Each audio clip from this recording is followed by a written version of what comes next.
Boys and girls, friends of all ages, welcome back. I'm recording here from my studio that is in Florida on my cellular device, so the quality is a little bit, okay, apologies. But let's talk about the Victory Vipers and their current 3-1 record as of the drubbing that was put, I'm sorry, Victory Vipers, that they put on the Aztecs.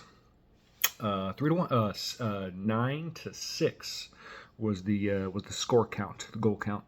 So it was a good match.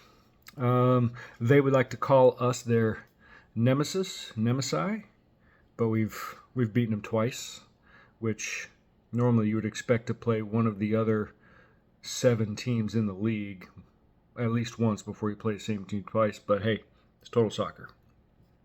Whatever. Now, all that being said, let's talk about the match. As I said, 9-6, not bad. Decent performance. The biggest issue that I saw was we started with a 2-0 deficit. Why are we starting with a 2-0 deficit against arguably the worst team in the league? It's a really good question. Preparation. 100% prep. Okay? Or, let me rephrase, lack thereof. Now, let me explain. One of two things happened. One, oh captain, my captain team, or Mr. Nate, chose to not allow us proper preparation. Again, let me explain. Oh captain, my captain has now been engaged for a couple weeks. Maybe it's a week, maybe a couple weeks, I don't know. Good for him. That's great.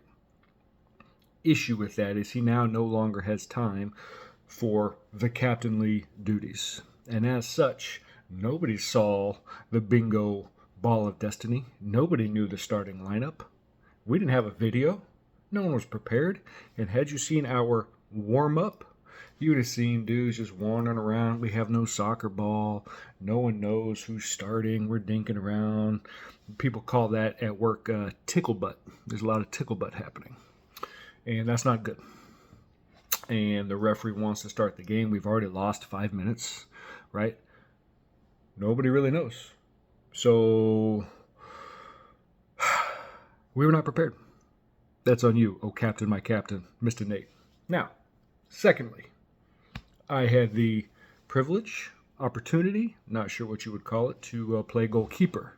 Now, Mr. Dillon was out. He was out enjoying the rays of the indoor water park with the family.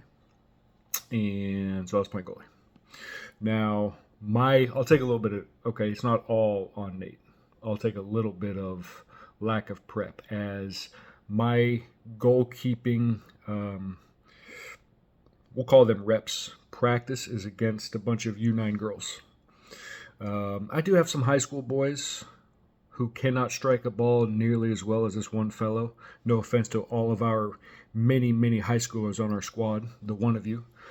My reps were lessened, and my man on their team, he struck a ball. He struck a ball well that as any self-respecting goalkeeper got his hands on because it was about yay high. It went right, goal. Oh, I felt like an ill-prepared goalie. So that's on me. Second goal. Here I am thinking I'm an outdoor goalie. Shot goes wide. I make an attempt at it. It's going wide. So it's like whatever. Bounces off. The wall hits me in the back. Goes in. 2 times. So their second goal was technically an own goal by yours truly. And then we came back, netted 3. They got one back. 3-3 at halftime. And then we came out second half and really put the old boot to the throat, as they say. Netted a few, I want to say 3 or 4. So we're up like 7-3. They bounced one off me again, hit one off my face, right? I'm truly a sieve when it comes to goalkeeping. But we won. We won 9-6. I am arguably the best player on their team as I scored 3 goals. 2 off my back and 1 off my face. And that accounted for half of their goals. So if we're talking about stars of the match, that is one of the not stars of the match goes to this guy. And goes to Captain, my captain, Mr. Nate, for not preparing the squad adequately prior to the match. But on the bright side, and there were many bright sides, let's talk about the stars of the game. So, firstly, from a goalkeeper perspective, I saw a lot of good organization, right? I saw a lot of hustle. When I was calling people out because the back post was open, people moved to mark, even though they were tired. Okay, could we have subbed a little bit more than we did? Probably. I did see some tired legs out there. So something we could always do better. But the organization, for the most part, was solid. They had their one good player, and I believe Connor said just keep him away from his right, because my man had a rocket of a right-footed shot, but that was it. I mean, it's good moves, but he was all, let me play on my right because my left foot doesn't exist. And after he hit a couple good shots, scored once or twice, we said, hey, okay, let's not let him dribble on the right. Let's make him go to the left. And he would insist on going to the right, and then that's where the other player was, because we played good team defense, and boom, turnover, and we go. My man got tired. We kept on sending a couple bodies at him, just played good technical D. He's done. So good on all of you for hustling back. So that is a team star, if you will. So good. As for the goal scorers, I think a lot of people scored. Steve got a goal. Garrett got a few. Austin got a few. Connor got one or two. I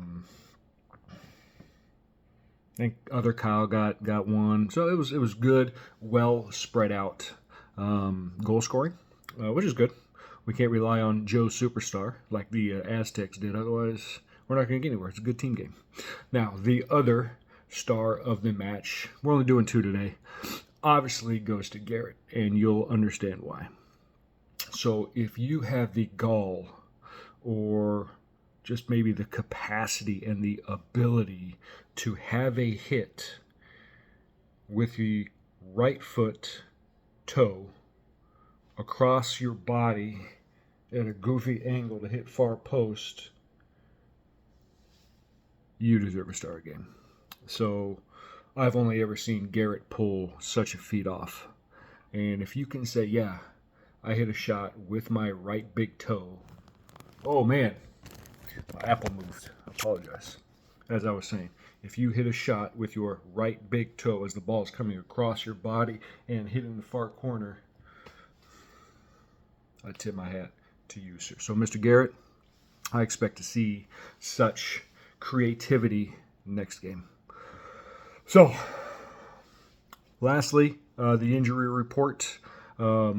Where I don't want to beat the dead horse of lack of preparation, but Kyle Kinninger pulled up a little bit lame. He's day-to-day with a, we'll call it a lower body injury. It's drastic. He just wasn't prepared, and he'll tell you, I wasn't prepared. And then we had a couple of others that were got some kind of Super Bowl bug, if you will. Had some special meat. So, namely Nick Shimatero, he was out with the Super Bowl bug. I don't know what Matt was doing, but he was out anyway. So day-to-day is Kyle. We'll see what the lower body injury does for him. Come back next week. So that's it, gentlemen. Well done. I will not be around next week. It's much to my chagrin. I'll be getting sunburn out here. But I expect to hear good things. Until then, Victory Vipers, peace.